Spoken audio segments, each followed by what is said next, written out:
वो विशिष्ट बनेंगे तो उनका हो जाएगा 28,980, जिसका 28,980 है। अब क्योंकि 1 to 5, 6 to 8, 9 to 10, 11, 12 का ये तमाम। जय हिंद दोस्त, कैसे हैं आप लोग। आज हम लोग बात करेंगे बिहार के वो तमाम नियोजित टीचर जो स्वक्षमता परीक्षा पास करने के बाद विशिष्ट टीचर बने हैं, जिनको नियुक्ति प्रमाण पत्र भी सरकार द्वारा दे दिया गया है। अब अगले वर्ष यानी जनवरी से आपको नए वेतनमान पे काम करना है, राजकर्मी के रूप में काम करना है, तो आपको घाटा क्या होगा, फायदा क्या होगा, इन तमाम बात पर चर्चाएं करेंगे। आपको वेतन क्या मिलेगा, ये खास बात पर चर्चाएं होंगी कि अभी जितना मिल रहा था क्या उतना ही मिलेगा जितना अभी अकाउंट में आ रहा है, क्या उस समय भी उतना ही अकाउंट में आएगा। ये तमाम बात पर चर्चाएं होंगी। गाँव के लोगों को भी इच्छा होती है जानने की कि इनका वेतन क्या मिल रहा है। अगर ऐसे आप हैं तो वीडियो को पूरा देखिए, क्योंकि जो अभी आपका बेसिक पे है उस समय बेसिक पे क्या होगा, तो वीडियो पर आप बने रहे। अगर वीडियो पर नए हैं तो वीडियो को शेयर सब्सक्राइब जरूर करिए। रही बात कि सरकार द्वारा आपको राजकर्मी बनाया गया है, ये तो बहुत बड़ी बात है। इसके लिए सरकार को भी आप सबको बहुत बहुत धन्यवाद देते हैं, क्योंकि आप थोड़ा बेसिक बात पर हम बात कर लेते हैं। क्योंकि समझिए कि जो वेतन होता है ये बढ़ता कैसे। वेतन का मेन ऋण का हड्डी होता है इंक्रीमेंट। जब इंक्रीमेंट लगता है तो आपका बेसिक में जुड़ता है, और जब बेसिक जुड़ता है तो आपका वेतन का ग्रोथ होता है, बढ़ता है। जैसे आपका डीए हो गया, एचआरए हो गया, ये सब बेसिक पे ही बढ़ता है। तो ये इंक्रीमेंट एक वर्ष में 3% बढ़ता है। दूसरी बात कि और जो वेतन है ये लगभग 3 बार साल में बढ़ता है। 3% इंक्रीमेंट हो गया, और 2 बार महंगाई भत्ता के रूप में आपको डीए के रूप में आपका वेतन बढ़ता है। लेकिन जो डीए होता है ये केंद्र सरकार पर निर्भर होता है। केंद्र सरकार जितना बढ़ाएगी उसके अनुसार राज्य सरकार बढ़ाती है। और केंद्र में अगर 3% लग गया है तो राज्य को भी 3% देना पड़ेगा। अगर 4% लग गया है तो राज्य भी 4% देती है। तो ऐसे करके वेतन आपको वर्ष में 3 बार बढ़ता है। एक आपका इंक्रीमेंट हो गया जो बेसिक में जुड़ता है, ये सबसे मेन होता है। उसके बाद डीए जो सरकार केंद्र सरकार द्वारा जो बढ़ाया जाता है वो राज्य में लगता ही है। ये तो हो गया। अब हम समझ लेते हैं कि जब आप विशिष्ट टीचर बनेंगे तो आपका वेतन क्या मिलेगा, क्या घाटा होगा, क्या फ़ायदा होगा। इससे पहले एक और बात बता दूं कि जो 2022 में जो नियोजित टीचर जो नियोजन हुआ, इनको बले बले है, क्योंकि इनको ज़्यादा फायदा होगा। क्योंकि शुरुआती दौर में आप समझ सकते हैं कि जो नियोजित टीचर हैं, अगर जिनका 25,000 से कम बेसिक है, वो अगर विशिष्ट टीचर बनेंगे तो जिस प्रकार बीपीएससी का बेसिक है 25,000, आपका भी बेसिक 25,000 हो जाएगा। तो 2022 वाले हैं, इनका बेसिक लगभग वही 23,000 है, किसी का 23,500 है, किसी का 22 है।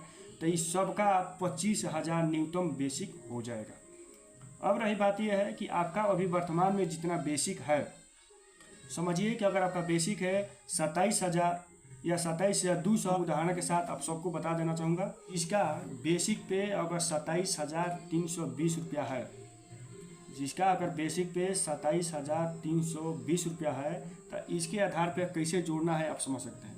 उसके बाद डीए 53% हम निकालेंगे 27,320 रुपया बेसिक पे, तो डीए हो जाएगा ये 14,479 रुपया। ये हो गया 53% के आधार पे डीए, इतना हो गया। उसके बाद एचआरए सरकार जगह जगह के हिसाब से आपको देती है, कहीं 5%, कहीं 8%, कहीं 10%। जैसे आप अगर पटना में हो गए मेन सिटी में, तो वहाँ तो 10-12%, 20% की बात कर रहे हैं। देखिए क्या होता है। लेकिन साधारण तौर में आप अगर गांव क्षेत्र में है, अगर देहात क्षेत्र में है, तो आपको 5% एचआरए मिलेगा। तो उसी के आधार पर हम जोड़ रहे हैं।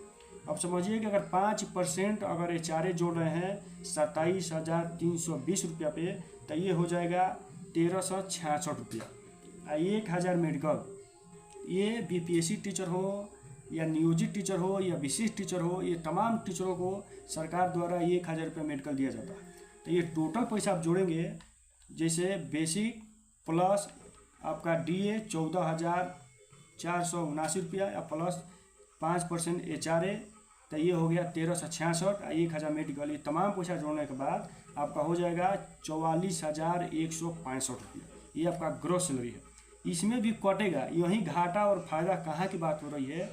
जब आप नियोजित थे तो आपका ईपीएफ कटता था 1,800 रुपया। 1,800 रुपया सरकार ही आपके ईपीएफ खाते में डालती थी, और ये आपके भविष्य के लिए था। लेकिन अब यही चेंज हो जाएगा। ये चेंज क्या होगा आपको बता दें, क्योंकि समझिए क्योंकि समझ जाइए कि अब कटेगा आपका एनपीएस। जब आप सरकारी कर्मचारी हो गए तो आपका एनपीएस कटेगा, जिसे तमाम कर्मचारियों को कटता है, उस प्रकार आपका एनपीएस कटेगा। तो एनपीएस कैसे कटता है? बेसिक, जैसे बेसिक आपका है 27,320 रुपया, तो बेसिक आप प्लस डीए है आपका 53% के आधार पर 14,479 रुपया, ये दोनों को जोड़ दिया जाए तो इस पर 10% आपका एनपीएस कटेगा। तो ये कैसे कटेगा? क्योंकि आपका बेसिक है 27,320 रुपया और 53% के आधार पर डीए जोड़ेंगे तो ये होगा 14,479 रुपया। अगर ये दोनों जोड़ेंगे तो ये होगा 41,799 रुपया और इस पर 10% अगर एनपीएस काट रहे हैं तो ये हो जाएगा आपका 41,779 रुपया। यानी 41,779 रुपया आपके इस अकाउंट से कटेगा। मतलब आपका टोटल जो सैलरी है 44,165 रुपया, जिसमें 81 रुपया आपका कट जाएगा और उसके बाद सरकार आपका एनपीएस खाता में 14% डाल रही है। मतलब बेसिक प्लस डीए का 14%, तो ये हो जाएगा 5851 रुपया। यानी आपका पैसा 4180 रुपया लगभग 79, और वहीं सरकार का 5851 रुपया, यानी ये 14% आपके जो है कि एनपीएस खाता में सरकार द्वारा डाला जाएगा। ये आपका सबसे मेन फायदा होगा। तो ये टोटल आपके एनपीएस खाता में डलेगा यानी 10,030 रुपया।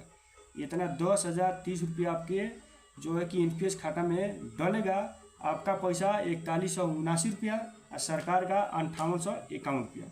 ये जो है कि डलने के बाद जब ये टोटल पैसा हो जाएगा, जब आप रिटायरमेंट जाएंगे तो उस समय जितना पैसा होगा उसके 60% आपको मिलेगा और 40% सरकार अपने पास रखेगी और उसका जितना ब्याज होगा आपको हर एक महीना पेंशन के रूप में मिलेगा। यहाँ तक आप समझ गए। अब रही बात कि फिर चलते हैं कि आपका टोटल जो ग्रास सैलरी है ये 44,165, तो इसमें आपका एनपीएस तो भाई कट ही गया 4179 रुपया।